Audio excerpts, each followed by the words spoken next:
भयाद्रणादुपरन्तं मश्यन्ते त्वां महारथा येषां च तं बहुमतो भूत्वा यास्यसि लाघवम्।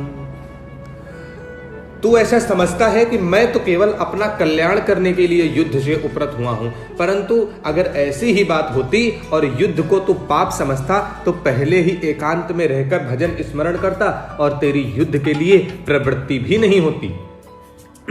परंतु तू एकांत में ना रहकर युद्ध में प्रवृत्त हुआ है। अब अगर तू युद्ध से निवृत्त होगा तो बड़े बड़े महारथी लोग ऐसा ही मानेंगे कि युद्ध में मारे जाने के भय से अर्जुन युद्ध से निवृत्त हुआ है। अगर वह धर्म का प्रचार करता तो युद्ध से निवृत्त नहीं होता, क्योंकि युद्ध करना क्षत्रिय धर्म का धर्म है। क्षत्रियों का ही सबसे बड़ा धर्म युद्ध करना होता है। अतः वह मरने के भय से ही युद्ध से निवृत्त हो रहा है। येषां च त्वं बहुमतो भूत्वा यास्यसि लाघवम्। भीष्म, द्रोणाचार्य, कृपाचार्य, शल्य आदि जो बड़े बड़े महारथी हैं, उनकी दृष्टि में तो बहुमान्य हो चुका है।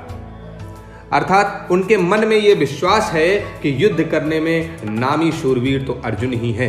वह युद्ध में अनेक दैत्यों, देवताओं, गंधर्वों आदि को हरा चुका है। अगर अब तू युद्ध से निवृत्त हो जाएगा तो उन महारथियों के सामने तू लघुता यानी कि तुच्छता को प्राप्त हो जाएगा, अर्थात उनकी दृष्टि में तू गिर जाएगा। अवाच्यवादांश्च बहुन वदिष्यन्ति तवाहिता निंद स्व सामर्थ्य ततो दुख तरम रुके।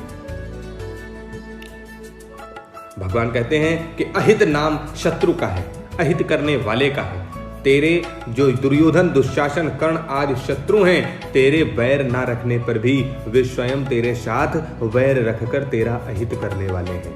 वे तेरी सामर्थ्य को जानते हैं कि ये बड़ा भारी शूरवीर है, ऐसा जानते हुए भी वे तेरी सामर्थ्य की निंदा करेंगे कि ये तो हिजड़ा है। देखो ये युद्ध के मौके पर अलग हो गया। क्या ये हमारे सामने टिक सकता है? क्या ये हमारे सामने युद्ध कर सकता है? इस प्रकार तुझे दुखी करने के लिए, तेरे भीतर जलन पैदा करने के लिए ना जाने कितने नालायक वचन कहेंगे। जो कहने लायक नहीं वो वचन कहेंगे। उनके वचनों को तू कैसे सहेगा? ततो दुख तरम नुकिम। इससे बढ़कर अत्यंत भयंकर दुख क्या होगा?